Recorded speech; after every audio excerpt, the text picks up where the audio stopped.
Yes, hello to each one of us, ladies and gentlemen. I do quite believe that all of you are still enjoying your festivities and are having a Merry Christmas, soon to having also a Happy New Year 2025.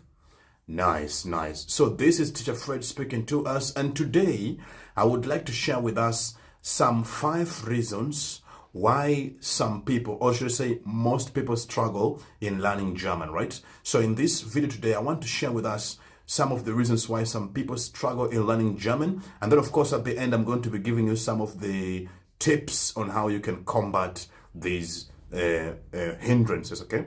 So let's get straight into it. Now, the first reason I've realized people normally have a problem with learning German is not having a clear goal.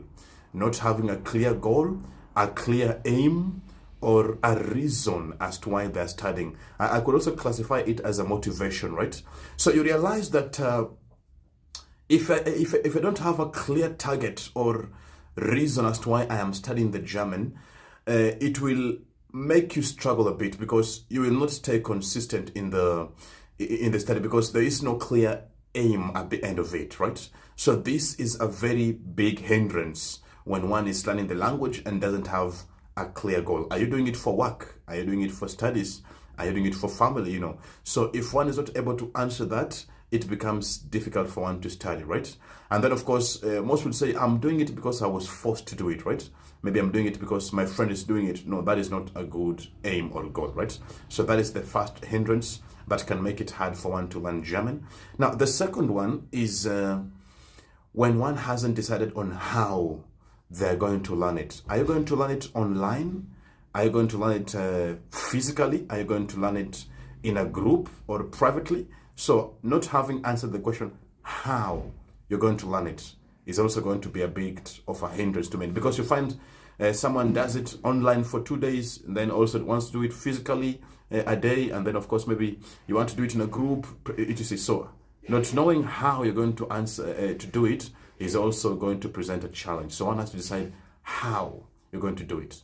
And then the third reason is about time and consistency, right? Time and consistency.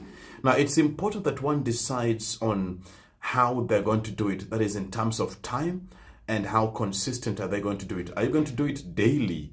Are you going to do it like twice a week, like 3 days a week? Because I know most of us are adults, right? And most of us have to go to work. Sometimes you have night shifts, sometimes you have day shifts, right? So not having established a consistent time pattern makes it also a challenge to most of people who are looking to study it. So that is the third reason. The fourth one, this is a nice one. Now, the fourth one is excuses, right? When one comes up with the excuse, oh, I am too old, I cannot study. Oh, I am an adult, I have to think of a lot of things, right? Someone says, I am a man, language is for ladies. Someone says, I am too young. No, all those are good excuses, right? I call them excuses because in our classes we've had 70-year-olds learning, we've had 50-year-olds learning, we've had 10 years old people learning. So those are just good excuses. As I always like to challenge my students, you are either going to get good results or good excuses, right? So excuses are also a limiting factor. And then the last reason I've seen that can also limit one from learning is arrogance, right? Arrogance or unteachable spirit. Now, if one is not willing to learn, right? If one is not willing to be taught, because there's this personality when you say, you cannot teach me anything, right?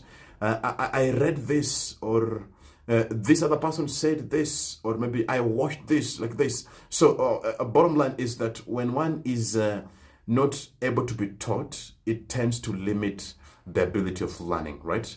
By this, I'm not saying that one should not be questioning. No, it's good to be questioning, but the point I'm referring to is arrogance, right? Arrogance or being unable to be taught.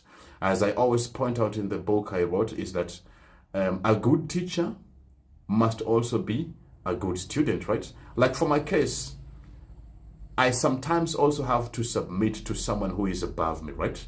I have to be able to be corrected. I have to be able to learn without getting angry or something like that, right? So These are the reasons that tend to make learning German difficult. So how can you make it easy, or how can you make learning German able for you? Now, the first thing I would recommend is have a clear goal, right? Have a clear motivation. Why are you learning German? Are you learning it to go and work in Germany? Are you learning it because you have a family over there, you want to go and stay with them? Are you learning it because you love it, like passionate about the language? What is the reason? Once you're able to answer this, I can guarantee you, it will make you become obsessively focused in achieving the goal. All right. So the first thing I would recommend you do is get or set up your motivation. Number two, set up your time frame. How are you going to study it? How long? Are you going to do it online? Are you going to do it physically? And there's this myth that people say, oh, you cannot learn German online. If you do it online, you will fail. No, I'm here to tell you from the experience of teaching both online and physically, I can tell you that both of them, one can pass. There are those who have done it online successfully and passed up until the B2, B1, all these other levels. And then, of course, there are those who have done it physically and also still passed. So let no one tell you that if you do it online, you won't pass. If you do it physically, you won't. No, those are just myths, all right? So number one, remember, set up a clear goal. Number two, decide on your time frame. How are you going to do it? How long? And then, of course, number three, stay consistent. I guarantee you, if you do these three continuously and consistently, then you will get to pass German with flying colors, all right? So this is Teacher Fred speaking to us. And if in case you might be looking forward to enroll with us, feel free to DM us, or I'll be putting an email right here if in case you will need to consult or get more information. So with that said and done, das ist alles für heute. Tschüss, and I'm wishing us still a Merry Christmas and a Happy New Year. I'll be seeing you in the next one. Cheers.